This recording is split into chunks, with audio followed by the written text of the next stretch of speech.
There is an art, believe it or not, to um, cross-examination. I'm sure you're aware of it.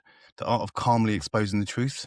Opening hook. I think cross-examination in family court is about dramatic showdowns and fiery confrontations. Think again. If that's what you think again. The brutal truth is that you handle cross-exam like a TV courtroom brawl, you lose. The judges, barristers, they're all silently watching, hoping you'll stumble. They won't tell you this, but I will. Cross-examination is a psychological war, and the calmest warrior usually wins. Today, on day 17 of our 30-day court ready plan, we're blowing up the lid off the cross-examination secrets. And these solicitors, if I'm going to tell you now, the solicitors and barristers don't want you to know. And even judges don't want self-represented parents to know what I'm about to tell you today.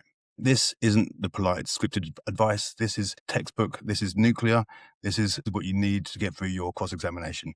I'm about to arm you with the advanced strategies, mindset, and insider tactics to turn cross-exam into your greatest weapon. Strap in, because we're pulling back the curtain and what really happens in family court, cross-examination, and how you can use it to dominate your case. Cross-examination in family court is very different. It's a different beast.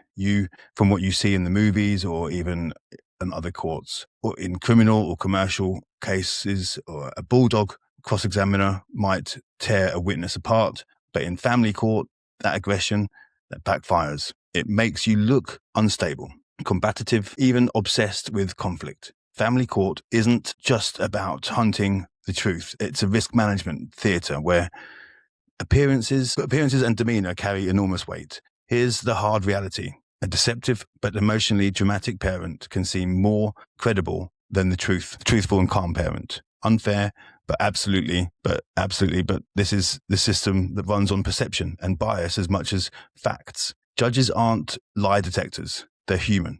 They subconsciously favor the party who appears more reasonable, child-focused, and composed. If one parent is cool and collected and the other parent is snapping and in anger, who do you think the judge is going to trust with the child? Expectation versus reality. You might expect that if the other side is lying, all you need to do is confront them forcefully and tell them the truth. The judge will see the truth. Of course they will. Reality check. If you go on the attack, raising your voice or accusing, you're a liar, the judge will see you as the problem. They think this person is aggressive, not child-centric. Meanwhile, the liar who sheds a tear and stays calm can come off as the victim. This is the ugly truth. Professionals know it. Family court cross-examination is less about evidence and more about presentation. Does the court expect you to politely answer questions and stick to the point? Yes. But what actually happens is a subtle, silent evaluation of your credibility under stress. Every eye roll, every raised voice, or every sigh is noted. There are silent credibility tests happening the whole time. The court might express or expect respectful, concise Q&A. What happens is your composure and strategy, or lack of thereof, either win the day or bury your case. So today we collaborate our mindset. Cross-examination is not your chance to tell your whole story or vent your feelings. It's a strategic duel. The goal is to expose weaknesses in the other side's story without painting yourself as the villain, and to survive their onslaught without cracking. Let's dive into how you do that. Cross-examining the other side, cross-examining the calm questions, killer impact. When it's your turn to cross-examine your ex or any witness, remember this mantra. Calm, focused inquiry equals credibility plus impact. You are not there to bully or score emotional points. You are there to dismantle their story's credibility. Aggressive cross-examination in family court will blow up in your face, making you look unstable, conflict-focused, and that's not a good look. Instead, you play it cool. but hit hard with facts and pointed questions. The art of calm demolition. This is effective. Right? Effective family court cross-examination uses steady, persistent approach to expose inconsistencies, in plausibilities, or factual holes in the other side's testimony. Think of yourself as a human lie detector, not by shouting, "Gotcha!" but by asking the kind of questions that make their own words or evidence trap them. Here are your key tactics. Pick apart timelines, so pin them down with specifics. If their story has timeline contradictions, shine a spotlight on that. For example, you told the court in your November statement that this incident happened in March, but today you said it January. Which is it? By calmly asking for clarification on dates and times, you're highlighting inconsistencies. You don't need to say any more than that. Yeah, you don't have to call her. You're not calling her a liar outright, but it points out the fact that she is a liar. It forces them to explain or stumble. Now, highlighting behavior versus claims. Zero in on behavior that doesn't match their allegations. If they claim, say, I was terrified of him, but you have evidence they say they were sending you friendly messages or initiating meetups, bring that up. You say you feared for your safety, yet you repeatedly initiated contact and even sent me X, Y, and Z. Affectionate messages. How do you explain this? Ask in a curious, not sarcastic tone. This question is devastating. It points out a behavior inconsistency plainly. The witness will either squirm to answer or expose their lie further. No aggression needed. The contrast between their words and actions does the damage. Ask about missing evidence. If they've made a dramatic claim with zero proof, calmly make the judge notice that you allege this happened regularly for 2 years. Do you have any texts or emails or reports or anything to substantiate these contemporaneous claims to support that? Often in family cases, people make up broad accusations expecting to be believed. By asking this, you highlight the evidence absence. The secret here is you're not saying, I don't believe you, but the subtext is clear to the judge. Lack of evidence, lack of corroboration, similar to evidence, but specifically when they claim others or authorities were involved. For instance, you mentioned going to the GP and the police about these incidents, but the records we have show no mention of them. Can you help us understand why there's no records? This is huge. If they dragged in police or doctors into their narrative, but there's no corroboration, you've just dealt a crucial blow to their credibility. And you did it by asking for an explanation. It puts them in the hot seat for accountability and clear the gap, answer the gap, help us understand. The golden rule is to keep it impersonal. Never ever make it about a personal attack. Attack the evidence or logic, not the witness as the person. The moment you think this is all lies, you're just making it all up. This is when you lose. You lose the judge, you lose the room, you lose sympathy, and you give the witness a chance to play victim again. Instead, frame it like your account here contradicts what the Exhibit B says, or page 7. Can you explain that? Or see how that works? You're forcing a contradiction into the open without name calling. This method impeaches their testimony effectively, and you come across as factual and reasonable. The exact demeanor judges love and see. And they love to see it. They love to see it. Tactical silence. This is a pro move. But after you pose a tough question, shut up. Just shut up. Say nothing. Don't rush to fill the silence or clarify. Let them sweat a little. An uncomfortable silence in court can prompt an anxious outburst. Witnesses to blurt out all the random stuff more than they intend to, or they desperately try to explain, often digging a deeper hole. You maintain a calm, expectant look. This shows the judge you're in control and not battled by anything. Silence is more powerful than what you think. It's a powerful tool. Use it. No arguing. Stick to your script. You'll have a script. If you're working with me, you'll have a script. If they give you an answer, even if it's nonsense, resist the urge to argue back, to prove that they were wrong on the spot. Don't say nothing. You're not there to have a debate. You're there to ask questions, simple questions, to ask the questions, stick to the script or lack of. If they dodge, you can politely press on. Press once. If they dodge a question once, you can politely ask it again. And then you can say, like, I'm not sure they answered that question. Repeat the whole question again. Repeat it again. And then if they continue to evade the question, just move on and let the judge take note of that, because they'd be evasive towards you.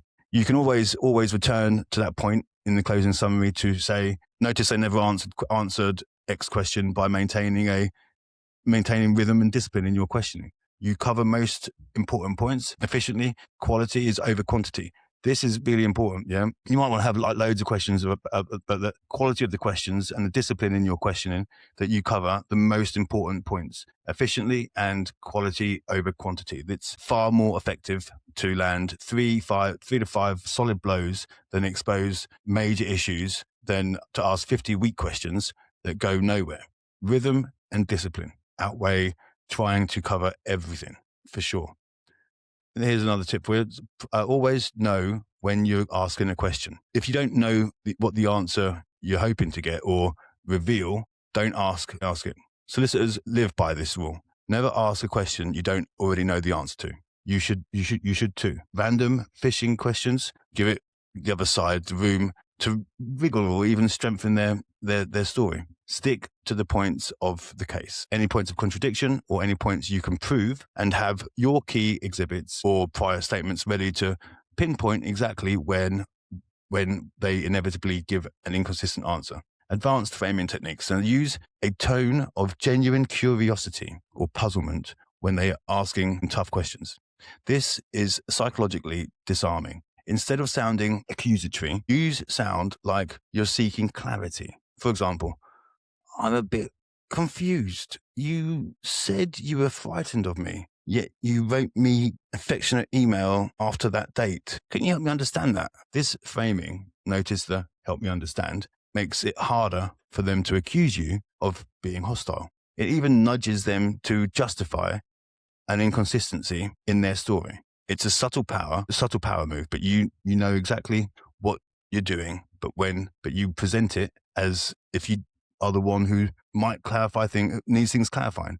This was actually touched on in our series earlier when we were dealing with professionals, but expressing confusion rather than accusation invites explanation and avoids triggering you defensiveness. And the same principle also works on any witness, actually.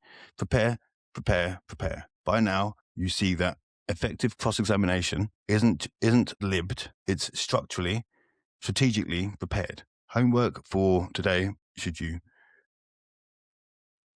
is non-debatable, and you must do this if you want to win. Take the other party's witness statement and allegations and identify 5 biggest lies or inconsistencies or exaggerations, whatever you want. For each one, craft at least 2 focused questions that test their reliability of that point. Turn accusations into specific timeline at questions. You claim this was a pattern, all right? Where was the first 3 incidents? Dates, times, you name it. Turn vague labels into requests for facts. You call me controlling. Can you give examples of what I did with dates that you consider controlling behavior was evident? This forces them out of their comfort zone of vagueness and practice. Yeah, pulls them out of their practice zone of vagueness. But to be most effective, you must practice. Practice delivering these questions in a natural, almost academic tone. If you honestly are curious about the answer, no smugness, no anger. Think Columbo style. If that's too young for you, if you're 12 or too young for that, think Inspector Gadget. This one thing, just one more thing, yeah? When you can do this, you become extremely dangerous to their lies. You're essentially setting traps made of their own inconsistencies. And you're doing it while looking like the reasonable person, the adult in the room. That is how you cross-examine and come out looking like the credible one. Handling, staying cool. That's what you need to do. Now, flip the script. It's your turn in the hot seat. This is where many of parents, especially litigants in person, get ambushed. The other side's barrister or solicitors are licking their lips, licking their chops, thinking about how I'm going to make this person explode or stumble. We won't let that happen. Don't you worry about that. Here's where your psychological armor must be the strongest. Your mindset must be cross-examined is not a personal attack. It's a performance. The question might feel hostile or insulting, but you must internalize that this is a game to them. Their goal is to rattle you, trip you up, or get you to say something that helps their case. Your goal is to deny them of that satisfaction utterly. You do this by adopting a calm, unflappable persona on the stand. Imagine you're a pilot in a storm. On the outside, you project calm confidence, even if inside you feel turbulence. The key strategy is when answering questions on the stand is stay respectful and composed. No matter what, this is non-negotiable. You must not, just is non-negotiable. You address the judge and even the opposing lawyer with basic courtesy. Your Honor, Sir, Madam. And you never let anger or sarcasm seep into your voice. Do not roll your eyes, scoff, or raise your voice, even if the question is outrageous. Showing aggressive or defiant behaviors is a massive disaster for your credibility. For example, never argue with the judge or the lawyer, never talk over them, and avoid hostile body language like glaring or throwing up your hands if in the air out of frustration. If you do any of these things, the judge is likely to remember them and not fondly as well. The hard truth is this: if you've been accused of being hot-headed or abusive, and you then get angry under cross-examination, you've just proved their case for them. Facts of the matter. On the flip side, if you maintain cool composure while aggressively being questioned, you silently win points. The judge thinks, this person can keep it together under pressure. Maybe the claims of them being unhinged aren't exaggerated. They're not true. So take your time, be precise. Don't rush the answer. The moment the question is thrown at you, take a deep breath. You are allowed to a brief pause, to collect your thoughts. Yeah, this is really important.